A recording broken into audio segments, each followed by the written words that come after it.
இங்கே வந்திருக்கும் பத்திரிகை நண்பர்களுக்கும் மீடியா நண்பர்களுக்கும் என்னோட நன்றி கலந்த வணக்கத்தை தெரிவிச்சுக்கிறேன். கீ ப்ரெஸ் மீட் பாட்டுவது ஏன்னா ஏற்கனவே போன வருஷம் நாங்கள் வந்து இந்த படத்தோட ப்ரெஸ் மீட்லாம் வச்சு இந்த படம் உண்மையிலே நல்லா சப்போர்ட் பண்ணணும் அப்படின்னு சொல்லி எல்லாம் ஆரம்பித்தோம். பட் எஸ், தமிழ் சினிமாவில் நிறைய படங்களில் வந்து பிரச்சனை இருக்கிறது வந்து வெளியே தெரியாமல் போகும். இந்த படத்தில் கொஞ்சம் தாமதமான ஒரு விஷயம் வந்து எல்லாருக்கும் தெரிஞ்சது. பட் மேக்ஸிமம் இப்போ நான் சிவா மனசில் சக்தி படம் நான் ஷூட் பண்ணும்போது கூட பார்த்துட்டிங்கன்னா 3 கிளைமேக்ஸ் ஷூட் பண்ணியிருந்தோம். என்றென்றும் புன்னகை 4 கிளைமேக்ஸ் ஷூட் பண்ணியிருந்தோம். நடுவில் படம் வந்து நடுவில் ஒரு 3 months ஸ்டாப் ஆயிடுச்சு. அது எங்களோட கம்பெனி படம் தான். பட் எல்லா இதுக்கும் ஒரு ப்ரொடக்ஷனில் வந்து ஒரு ஹிட்ச் வரும். ராம் படம் வந்து கிட்டத்தட்ட ஒரு 80 நாள் நாங்கள் ஷூட் பண்ணியிருந்தோம். ஆனால் ஒரு 1 year 2 months வெயிட் பண்ணுற லெவலுக்கு அந்த மாதிரி இதாக இருக்குது. ஸோ இந்த மாதிரி நிறைய நடிகர்கள், அதாவது ப்ரொடியூசர் பயன் இல்லை, டைரக்டர் பயன் இல்லை, யாராக இருந்தாலும் ஒரு சினிமான்னு வந்துட்டால் அந்த எல்லாருக்கும் ஒரு சமமான ஒரு விஷயந்தான் சினிமா. ஸோ அதுக்கான பொறுமை, பேஷன்ஸ் அண்ட் பர்சிவியரன்ஸ் இருக்கணும்னு தான் நான் எல்லா ஆக்டர்ஸ்கிட்டையும் கேட்டுக்கிறேன். அண்ட் இந்த படத்தை பொறுத்த வரைக்கும், கீ படத்தை பொறுத்த வரைக்கும் ரொம்ப பொறுமையாக இருந்து இந்த விஷயங்களை நாங்கள் ஹேண்டில் பண்ணியிருக்கிறோம். நான் கூட இந்த படம் நடித்து முடிச்சதுக்கப்புறம் கொஞ்சம் ரொம்ப ரெஸ்ட்லெஸ் ஆகிட்டேன். என்ன இன்னும் படம் ரிலீஸ் பண்ணாமல் இருக்கீங்க அப்படிங்கிற மாதிரிலாம். But producer had his own issues. சைமல்டேனியஸாக 2-3 படம் ஆரம்பித்து அதில் ஃபீச்சர்ஸ் நடக்கும். ஆஸ் அ ப்ரொடக்ஷன் என்னால் ரிலேட் பண்ணிக்க முடியும். பட் மக்களுக்கு அது தெரியாது. அவங்கள பொறுத்த வரைக்கும் இந்த படம் ஏன் வரல அப்படிங்கிறது தான் இருக்கும். பட் இது எல்லா பிரச்சனைகளையும் தாண்டி இன்றைக்கி வந்து எல்லாம் இன்னமும் சிரிப்போடு இருக்கிறோம். சாதாரணமாக ஒரு படம் லேட் ஆகிடுச்சுனாலே இருக்கும், இது என்னடா ஏன்டா திரும்ப கூப்பிட்றீங்க ப்ரெஸ் மீட்டிங், ஏன்டா ஒரு பழைய மாவை திரும்ப ஏன்டா அரைக்க சொல்கிறீங்க, இந்த மாதிரி ஒரு விஷயம் ஒரு ஆக்டருக்கும் சரி, ஒரு டைரக்டருக்கும் சரி, எல்லாருக்குமே சரி அந்த இருக்கும். பட் இன்னும் வரைக்கும் இந்த படம் இவ்வளோ இன்ட்ரெஸ்டடாக நாங்கள் இன்னும் வந்து இந்த படங்களை வந்து இன்னும் ப்ரமோட் பண்ணுறோம், இது பண்ணுறோன்னா அதுக்கான ஒரு க்ளோஸ்னஸ் இருக்குது இந்த படத்தில். ஆக்சுவலி இந்த படம் தான் ஃபஸ்ட்டு சைக்கலாஜிக்கல் த்ரில்லர், அதாவது இந்த டெக்னோ த்ரில்லர், அதாவது இந்த கம்ப்யூட்டர் சம்மந்தப்பட்ட விஷயங்கள், இந்த மாதிரி டெக்னாலஜி சம்மந்தப்பட்ட விஷயங்களில் ஃபஸ்ட்டு படமாக இருக்கணும்னு நினச்சி தான், அந்த மனப்பான்மையில் தான் இந்த படத்தை நாங்கள் முன் வந்தோம். ஆக்சுவலி பார்த்துட்டிங்கன்னா ஃப்ரம் இருக்கிற எல்லா ப்ரொடியூசர்ஸும், இண்டஸ்ட்ரியில் இருக்கிற எல்லா ப்ரொடியூசர்ஸ்கிட்டையும் நான் வந்து காலிஸ் அனுப்பிச்சேன் அந்த கதையை கேட்குறதுக்கு. ஸோ அப்போது அந்த டைமில் எல்லா ப்ரொடியூசர்ஸும் சொன்ன ஒரு விஷயம், இப்படிலாம் நடக்குமா, இதெல்லாம் ரொம்ப புதுசாக இருக்குது, இது ரொம்ப டெக்னிக்கலாக இருக்குது, இதெல்லாம் எப்படி இருக்குது அப்படிங்கிற மாதிரிலாம் நான் சொல்லியிருந்தாங்க.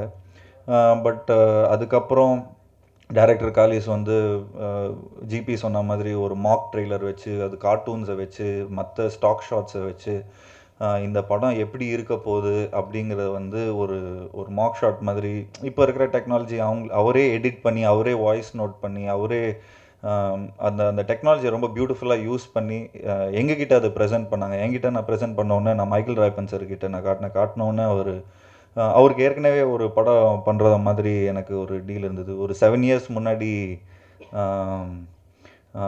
ஒரு அட்வான்ஸ் வாங்கியிருந்தோம் வேறு ஒரு டைரக்டருக்கு படம் பண்ணுறது. பட் அது ஏதோ ஒரு காரணத்தினால தள்ளி போய், அதனால் அவர் சொன்னார், உங்கள்கிட்ட ஏதாவது ஒரு கதை இருந்துச்சுன்னா எனக்கு அமுச்சு விடுங்கன்னு சொன்னது தான். அப்போ தான் நான் காலிஸை வந்து ப்ரொடியூசர் சார்கிட்ட நான் வந்து இன்ட்ரடியூஸ் பண்ணியிருந்தேன். சும்மா கதை மட்டும் சொல்லாமல் இந்த ப்ரெசன்டேஷனையும் சேர்த்து இது பண்ணி பார்த்த உடனே அவர் ரொம்ப இம்ப்ரெஸ் ஆகி ரொம்ப இன்ட்ரெஸ்டடாக இந்த படத்தை வந்து ரொம்ப பியூட்டிஃபுல்லாக ஷூட் பண்ணி முடித்தோம். ஆக்சுவலி ஷூட்லாம் பண்ணி முடித்து படம்லாம் ரெடியாக இருந்தது. அப்புறம் திடீர்னு பார்த்துட்டா எங்களுக்கு நம்ம இரும்பு திரைன்னு ஒரு படம் ரிலீஸ் ஆச்சு. பூஜை போட்டிருந்தாங்க. அப்போ தான் ஆக்சுவலி நாங்கள் படம்லாம் டப்பிங் போகிற ஸ்டேஜில் தான் இந்த மாதிரி இருந்தது. ஸோ அப்போவே ஆடியன்ஸ்லாம் இதே மாதிரி இன்னொரு படம் வருதே அப்படிங்கிற மாதிரிலாம் ஒரு இது இருந்தது. பட் இன்னும் வரைக்கும் இன்னைக்கு வரைக்கும் இந்த படம் ரிலீஸ் ஆகும்போது, இன்றைக்கி கூட காலையிலேருந்து ப்ரெஸ் மீட் கொடுத்துட்டு இருக்கும்போது நிறைய பத்திரிகை நண்பர்கள் கேட்ட ஒரு விஷயம்னா, உங்களுக்கு இவ்வளோ லேட்டாகுது, ஒரு படம் அவுடேட்டடாக இருக்காதா அப்படிங்கிற மாதிரி நிறைய பேர் கேட்டிருந்தாங்க. ஸோ அப்போது ஒரே ஒரு விஷயம் எனக்கு நான் பதில் கொடுத்தது என்னென்னா, இன்னைக்கு பொள்ளாச்சியில் நடந்த இஷ்யூஸ் கொண்டு சாதாரணமான பெரிய இஷ்யூஸ் பற்றிலாம் நான் பேசவே மாட்டேன், கொஞ்சம் அது இதாக இருக்கும். பட் இந்த இந்த படம் வந்து ஒரு 2-3 வருஷத்துக்கு முன்னாடியே நாங்கள் இந்த மாதிரி அவேர்னஸ் பற்றி ஒரு படம் எடுத்தோம். தமிழ் சினிமாவில் இது ஃபஸ்ட் டைம் இந்த மாதிரி வந்துடுச்சுன்னா மக்களுக்கு ஒரு அவேர்னஸாக இருக்கணும்னு தான் நாங்கள் இந்த படத்தை நாங்கள் பண்ணோம். பட் அதுக்கப்புறம் படம் லேட்டாக நிறைய பிரச்சனைகள்லாம் வந்தது.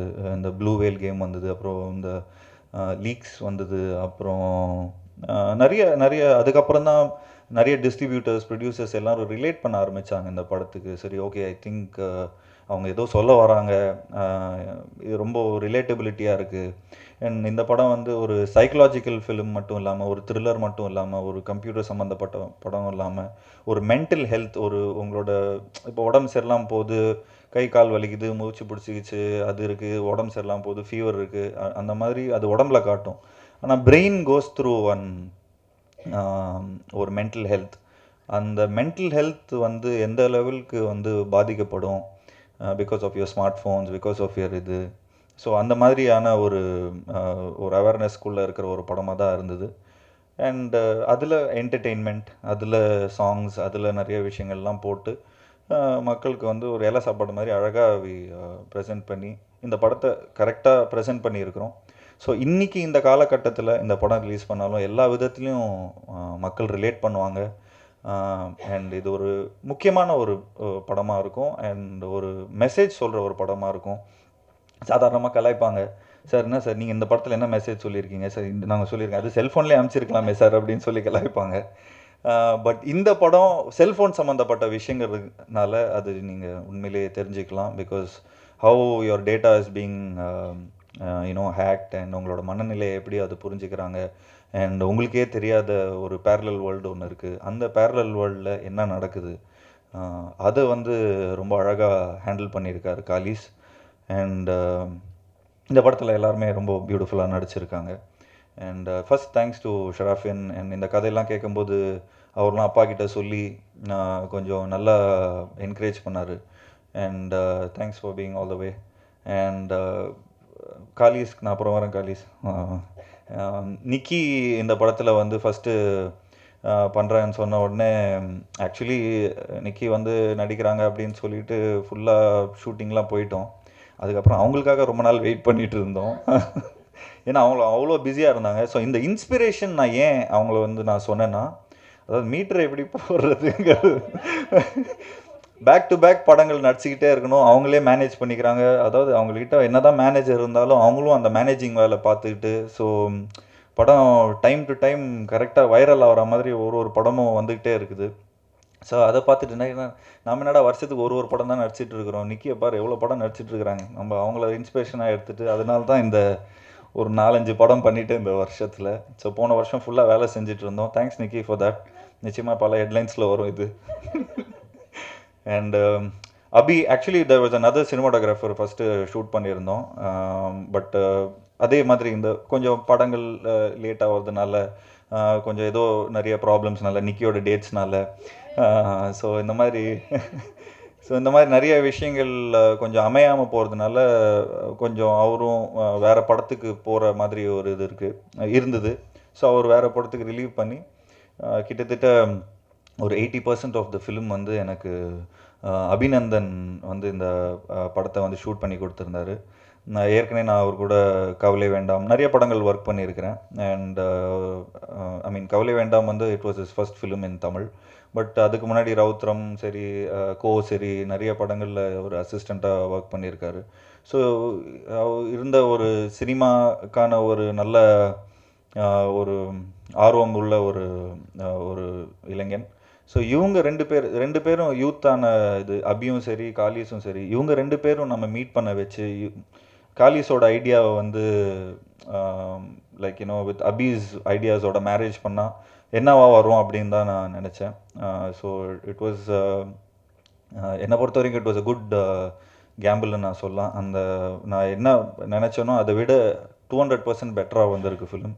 ஸோ காலிஸ்க்கும் அபிக்கும் இந்த கிரெடிட் போகும். இந்த படம் இன்றைக்கி நாங்கள்லாம் நல்லா இருக்கிறோம், ஸ்டைலிஷாக இருக்கிறோம் அப்படின்னா தரோலி கோஸ் வித் ஒரு டைரக்டரும் ஒரு ப்ரொடியூசர் ஒரு டைரக்டரும் சினிமாட்டோகிராஃபர் தான் ஃபஸ்ட்டு அந்த ஹஸ்பண்ட் அண்ட் ஒய்ஃப் மாதிரி இருப்பாங்க. ஸோ அவங்க அப்படி இருந்ததுனால தான் இந்த படம் இந்த அளவுக்கு பியூட்டிஃபுல்லாக இருந்தது. And thanks Abhi, thanks for கூப்பிட்ட உடனே டக்குன்னு டேட்ஸ் எல்லாம் ஒதுக்கி விட்டு வந்ததுக்கு. And it was a critical situation எங்களுக்கு. We didn't have any other option also. And GP வந்து ஃபஸ்ட்டு நாங்கள் வந்து ஃபஹத் ஃபாசிலில் தான் கேட்டிருந்தோம். இந்த ரோல் வந்து ஃபஹத் ஃபாசில் மாதிரி ஒருத்தர் பண்ணால் சூப்பராக இருக்கும் அப்படிங்கிற மாதிரி.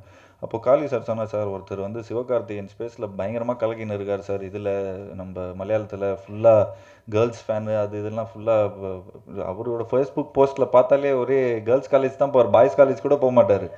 ஸோ அந்த மாதிரி இருக்கிறவர். ஸோ இவர் மாதிரி ஒருத்தர் வந்து கொஞ்சம் தாடிலாம் வச்சு கொஞ்சம், நான் சொன்னேன், அப்பா கரெக்டாக டைலாக்லாம் பேசிடுவாராப்பா, இன்னும் ரொம்ப ஆக்ரோஷமாக இருக்கே, பயங்கரமாக இருக்கே, இந்த மாதிரிலாம் பர்ஃபார்ம்லாம் பண்ணிவிடுவார் சார், நீங்கள் கவலையப்படாதீங்க வாங்க பின்றாரு அப்படிங்கிற மாதிரி சொல்லி அவர் அந்த கொஞ்சம் நிறைய ஷூட்ஸ்லாம் கொஞ்சம் இனிஷியல் அவரோட இன்ட்ரடக்ஷன் அந்த மாதிரி விஷயங்கள்லாம் எடுத்து எனக்கு ப்ரெசென்ட் பண்ணியிருந்தாங்க. உண்மையிலே ஐ வாஸ் ரியலி இம்ப்ரெஸ்ட்.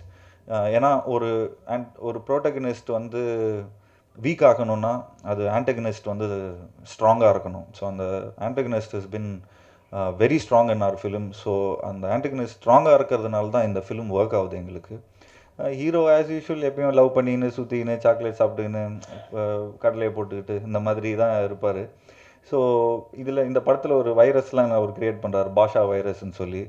அந்த பாஷா வைரஸே என்ன பண்ணோன்னா பொண்ணுங்களோட செல்ஃபோன்ஸில் போயிட்டு அவங்களோட டீட்டெயில்ஸ்லாம் கேட்டு இவர் வந்து ஃபுல்லாக அந்த ப்ளே பாய் ஷோலெல்லாம் பார்ப்பார். இதெல்லாம் காலிஸ் பயங்கரமான எக்ஸ்பீரியன்ஸோடு பண்ணியிருக்காரு. இதெல்லாம் எப்படி பண்ணியிருக்காருன்னு தான் தெரில.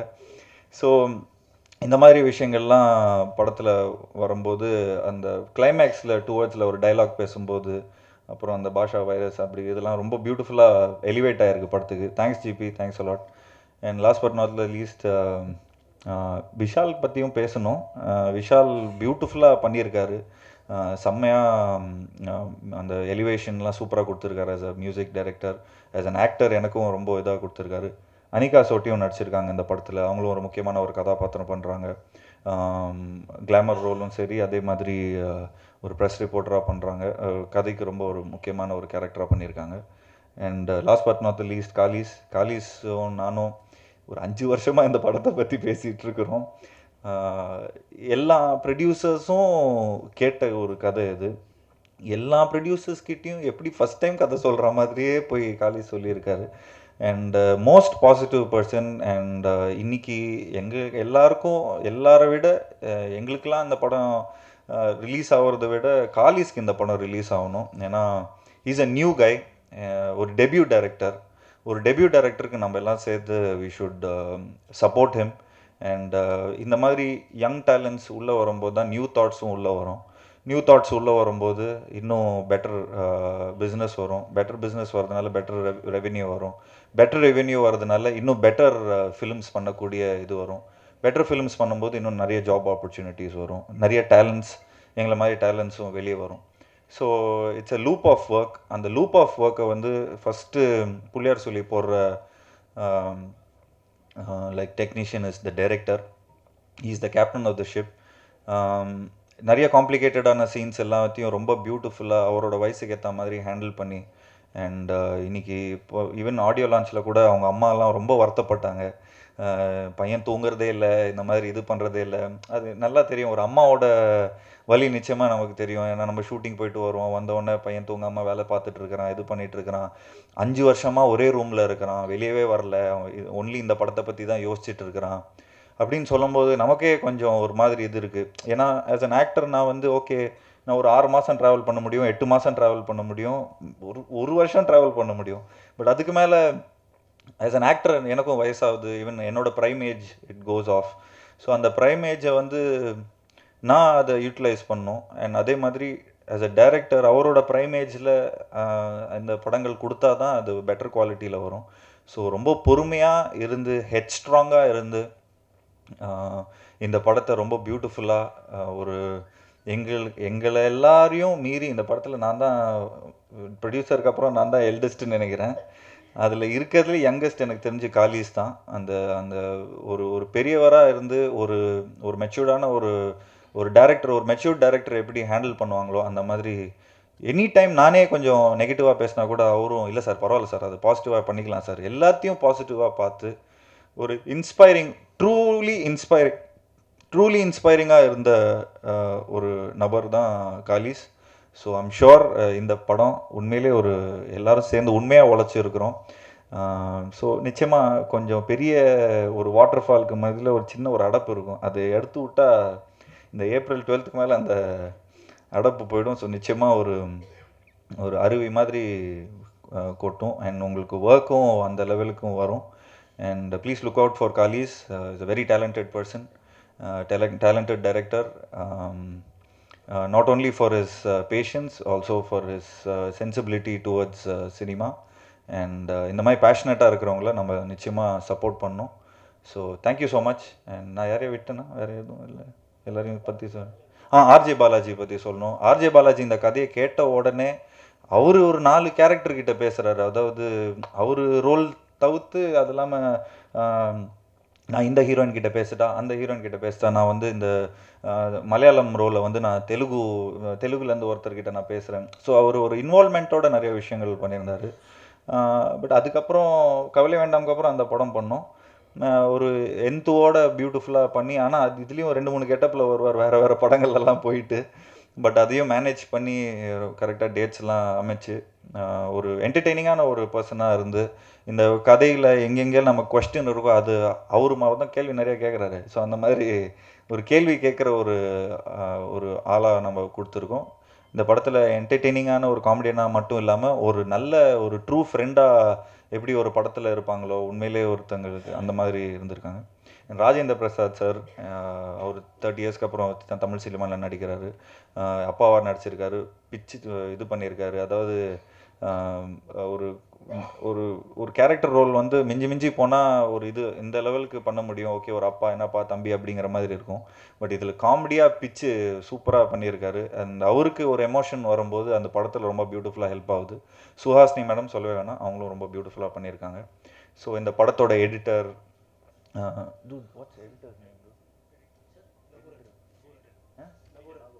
நாகூர், ஸோ நாகூர் எடிட்டர், அவருக்கும் நான் நன்றியை தெரிவிச்சுக்கிறேன். நான் நிறைய intricate cuts day and night உட்காந்து காலிஸும் சேர்ந்து நாகூரும் சேர்ந்து தான் ஒர்க் பண்ணியிருக்கிறாங்க. So I wish all success to this team and please support this film. Thank you so much.